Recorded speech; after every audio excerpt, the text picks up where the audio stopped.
आत्मचिंतन का दूसरा एपिसोड शुरू कर रहे हैं। आत्मचिंतन दो शब्दों से बना है, आत्म और चिंतन। चिंतन और चिता, चिंतन और चिंता। चिता की ओर जाना हो तो चिंतन, और भगवान की ओर जाना हो तो चिंतन। अब दूसरा शब्द हुआ आत्म। आत्म को आत्मा भी कहते हैं, जीव भी कहते हैं। ममय वांशो जीव लोके जीव भूत सनातना, ये भागवत कह रही है। ईश्वर अंश जीव अविनाशी चेतन अमल सहज सुख राशि, ये मानस कह रहा है। मतलब ये कि आत्मचिंतन को यदि हम सरल अर्थों में समझना चाहते हैं तो अपने आत्मा की गहराई में उतरना, और इसके लिए एकांत जगह की जरूरत पड़ती है, किसी मार्गदर्शक की जरूरत पड़ती है। कोई ऐसे भाव आते हैं महाराज कि उसमें एकांत और आत्मचिंतन दोनों मिला हुआ रहता है। ऐसे ऐसे पद हैं जिसमें वो भाव प्रकट होता है। आपको एक मुखड़ा सुनाते हैं, आप जरा इसको देखिए।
आप विचार करिए, ऐसे भाव कहां से पैदा होते हैं? कोई सामान्य स्थिति में ऐसे भाव को पैदा कर सकता है? कदापि नहीं। इसके लिए आत्मचिंतन की जरूरत पड़ती है, तभी ऐसे भाव प्रकट होते हैं। वृंदावन क्या है? ये बोले धरती का वैकुंठ है। यहां आप पदे पदे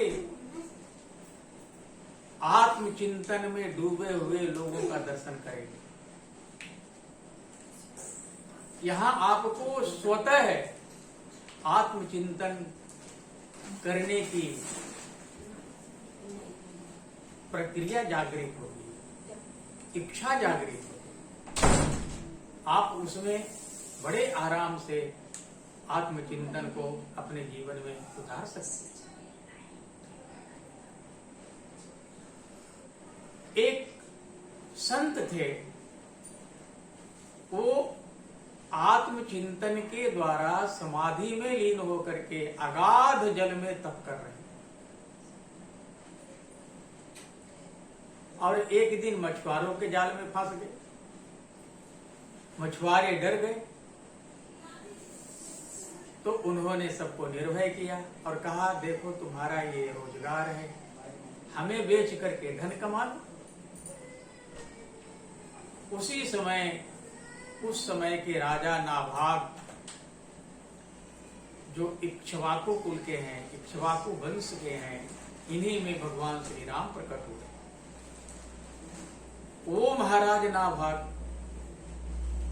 उनको उस संत ने कहा, इन मछुआरों को मेरा मूल्य दे दो।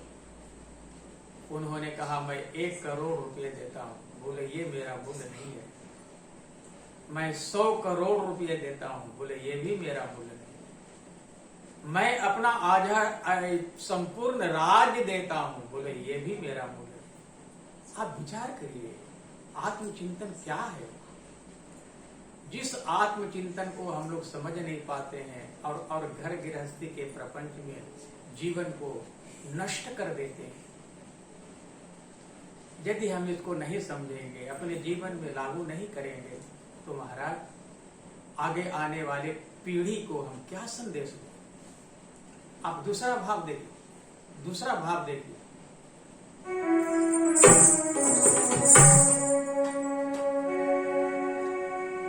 राधा सो श्याम, श्याम सोई राधा,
हम राधा जी को अलग मानते हैं, कृष्ण को अलग मानते हैं। ये कितना बड़ा कोई चिंतन करता है, इस तरह से पद बना देता है। ये पद कहां से आता है महाराज? ये पद आत्मचिंतन से आता है। प्रत्येक व्यक्ति को अपने जीवन में कुछ समय आत्मचिंतन के लिए रिजर्व रखना चाहिए, ताकि वो अपने मानव जीवन के लक्ष्य को समझ सके, अपने मानव जीवन के लक्ष्य को ध्यान में रख सके। मानव जीवन केवल खाने पीने सोने खाने के लिए नहीं बना है, परिवार का भरण पोषण करने के लिए नहीं बना है। ये मानव जीवन का एक ही लक्ष्य है कि हम इस मानव जीवन को दूसरे के हित करने में खर्च करें, मानव जीवन को परमात्मा को पाने में लगा, मानव जीवन को अपने से गिरे हुए लोगों को उठाने में लगा लें, तब ये मानव जीवन सफल माना जाता है। कबीरदास जी कहते हैं, कबीरा जब हम पैदा हुए जगे हंसे हम रोए, ऐसी करनी करे चलो हम हंसे जग रोए। आप सोचिए ये कबीरदास जी इतना दूरदृष्टि चिंतन कैसे कर लेते हैं? बोले ये आत्मचिंतन का ही परिणाम है। मनुष्य जीवन इसी के लिए मिला है कि जाने के समय सारे लोग हमारे लिए रोने लगे। आज मीरा जी नहीं है, ध्रुव जी नहीं है, प्रहलाद जी नहीं है, लेकिन हम उनके लिए आंसू बहा देते हैं, हम उनके लिए व्यास गद्दी पर बैठ करके और घंटों कथा कह देते हैं। महाराज ये मनुष्य जीवन और आत्मचिंतन एक दूसरे से जुड़ा हुआ है। यदि मनुष्य जीवन में आत्मचिंतन हम कर सके तो हमारा जीवन सफल माना जाएगा और भगवान हमें जरूर अपनी कृपा की छांव में रखेंगे। इन्हीं शब्दों के साथ आज आत्मचिंतन का दूसरा एपिसोड यहीं पर विश्राम देते हैं। एपिसोड का तीसरा भाग आगे आप श्रवण करेंगे। धन्यवाद।